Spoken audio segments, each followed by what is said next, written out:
Thank you, Deborah. The first thing I want to say is that the member who told a visitor that we were large enough, the congregation was large enough, can you hear me now? Is that the phrase? Is still a beloved member of the congregation. And she has realized that she wasn't terribly accurate and reflecting the best values then. So we have held her in the community of the congregation. There is redemption, even UU style. I'm just finishing my third year with First UU Columbus, and up until about a year ago, I really had very little to do with this process at all. The senior minister, Mark Bellatini, would come to our monthly Path to Membership sessions and give the history part of that. And if you know Mark Bellatini, you knew that was like going to the mountaintop. Mark is just a lover of our history. But we realized that the way we were structuring our Path to Membership class, and I'll get to the whole thing in a minute, really didn't serve our new mission. And so we rewrote the entire thing. Can I have the next slide? We start with greeters. We're going to do this really quickly to get to the heart of it. Just do the whole thing. And this is going to be difficult for you to see, I think. In the lower left are trained greeters. Rick and the committee work with that. We tie in. We recognize and thank our greeters and ushers at the end of every year. We have a party for them. I hope you're doing something even better than that in your congregation to show appreciation. After every worship service, that next one, which is hard to see, is getting to know UU. After every single worship service, we have a short 15-minute orientation. When newcomers come in, they're invited to put their name down at their pace. They're invited to come to a Path to Membership. This is now a 4-hour session. It's either on a Saturday or 2 weekdays. And we talk about the mission of the church. We talk about being a covenantal faith. We talk about the roles and responsibilities of membership, and we ask people what their needs are, what their passions are, and where they come from and where they see themselves going. In the first session of our new model, which we started last fall, we asked for people's comments on the mission, saying, is this something you see yourself living into? And one of the members said, well, gosh, can you go back to the mission? Let's bring that back. I'm sorry, Renee. I should have tagged you. Does this stir you? And in the first session, we had someone say, well, it's kind of self-evident. And it wasn't self-evident to us at all. This is something that's going to take the congregation as a whole quite some time to live into. But it was so good to have someone say right off the bat, this is what we should be doing. What's the big deal? Let's roll up our sleeves and get to work. Renee, let's move forward again. We have a welcoming ceremony. We do those 3 or 4, sometimes 5 times a year. Afterwards, there'll be a meal with the ministers. Again, we're doing FaceTime.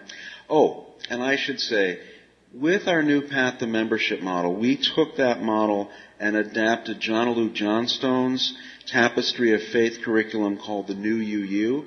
It came out a year ago in April, and it's available on the UUA website on the Path to Membership. It is a long and very rigorous curriculum. One of our members worked with Deborah and I. Her name is Susan Williams. She worked for hours to shorten it down into a 4-hour session, which we feel is workable to us. But I highly recommend John Lou Johnstone's The New UU. The New UU, Tapestry of Faith. And we have RE for new members. We are trying to follow in First Unitarian Rochester's model of moving our new members into covenant groups and into evensong groups. That's something we're going to be starting this next year. Next slide.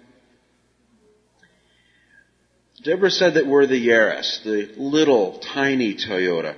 And when we were, the 4 of us gathered at the large church conference in Minneapolis, and we had a breakfast session. We started rummaging this out, and Karen couldn't believe we got anything done without someone like Mary. And I said, well, we do it because I'm really nice to our volunteers. And she said, you had better be. I think that was a fair representation. There may have been another word in there or two.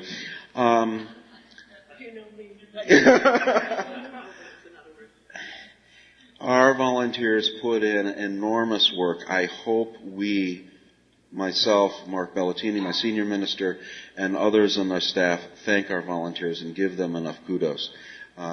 We can't do this without them. We just don't have the staffing. We don't have the budget.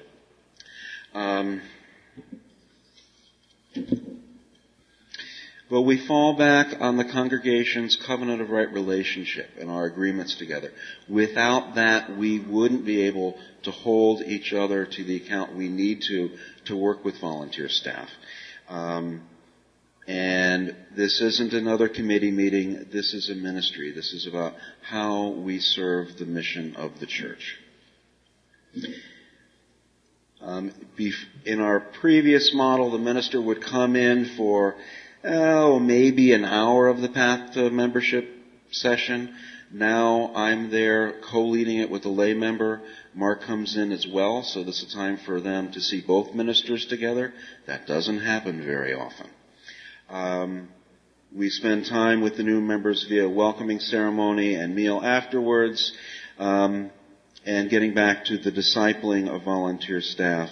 More and more I see my role as becoming a leadership development minister, and everything that I do in the congregation, whether it's pastoral work, is also trying to develop leaders both in the congregation and also in the world, and this is a prime part of that. Now let's move on.